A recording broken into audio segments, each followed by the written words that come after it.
You see, chapter 1092 has left everyone with one big question. So if you haven't read the chapter, I suggest you skedaddle, go read it, and come back. And the question I'm talking about is this ancient giant machine right here. So I've been on record saying that Skypiea is my favorite arc ever. And after this chapter, it just becomes more evident. So looking at these two panels, we see the ancient giant robot finally start to awaken. And if you look closely, we actually see the drum beat of the drums of liberation, Luffy's heartbeat, and his eyes begin to light up.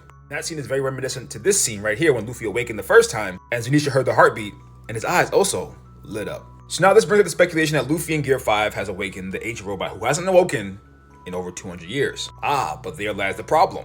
It awakened 200 years ago, but Luffy's devil fruit hasn't awakened in 800 years. Before you ask me where I got that information from, right here. Chapter 1067, Vegapunk says, the legendary Iron Giant that was said to attack Marijois about 200 years ago. And Road to Laugh Tale, it says, an 800-year-long gap between awakenings. There you go. Here's an interesting note that people tend to overlook in this very chapter. But to be fair, it adds more credence after this chapter. Vegapunk said that this legendary Iron Giant attacked Sacred Marijois about 200 years ago, but its goal was never understood, and that there was no damage because it ran out of energy. In this very chapter, we see Kuma attacking Sacred Marijois, but he just left without doing anything. Back to here. To be honest, it still doesn't make much sense that the robot is awakening due to a heartbeat. Can a heartbeat be a source of power? But then I thought, well, I'll be damned.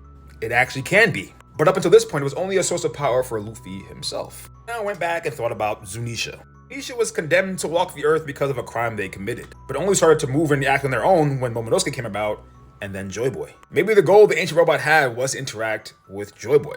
Attacking Sacred Marijois probably is giving a nod to the Straw Hat. Before I take it too far with that headcanon, maybe the robot was just too early, so it went to sleep. Now his rightful mission is here. Joy Boy. Or Luffy.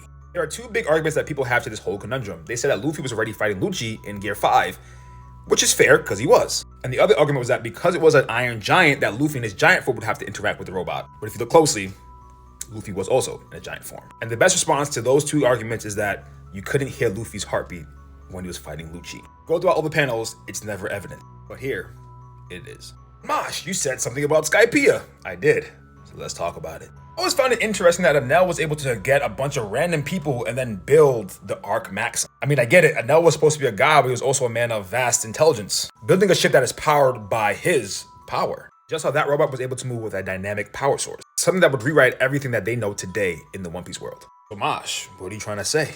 Well, looking back to Enel's origin, he came from Burka. And Burka is essentially the last Sky Island that we know nothing about. It just so happened the last supernova we know literally nothing about is our boy Yarui. I'll save this man for another video.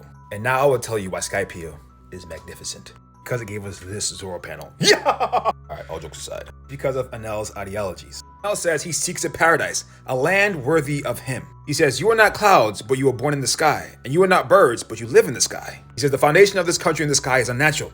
Land is a place for land. Humans have a place for humans, and the kami has a place for the kami. Each has a place to which it must return. This is an ideology that Enel had himself. And Enel was from Burka, and so was Yaruj, but Yaruj did not think anything like this. And I think we finally got the answer to this in this arc. Shaka was watching the fight between Luffy and Lucci. He said, it's usually the case that awakened zone powers absorb and control the user's personality. Yes, I do think Enel was an awakened zone. Mythical zone, just like Luffy.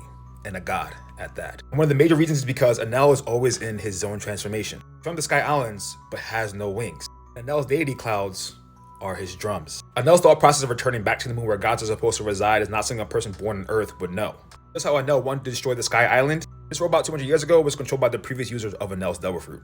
The reason why he attacked Sacred Marijois is this line right here. Kami has a place for Kami. The Celestial Dragons were a false god living on top of Sacred Marijois. The reason why it ran out of energy was because that person was defeated. And to add more fuel to the fire of gods being from the moon, or at least this god being from the moon, is Enel being able to restart this ancient city with his power. It's like what he did with this Iron Giant. And the moon city that he brought back was also named Burka. After the people from Burka left the robots on the moon, it's possible they went down and started the island Burka. And because Elbath is our next arc, I just wanted to throw this in there. The Burka in our world was a Viking age trading center which handled the goods from Scandinavia as well as many parts of the European continent and the Orient. Skypiea is like that.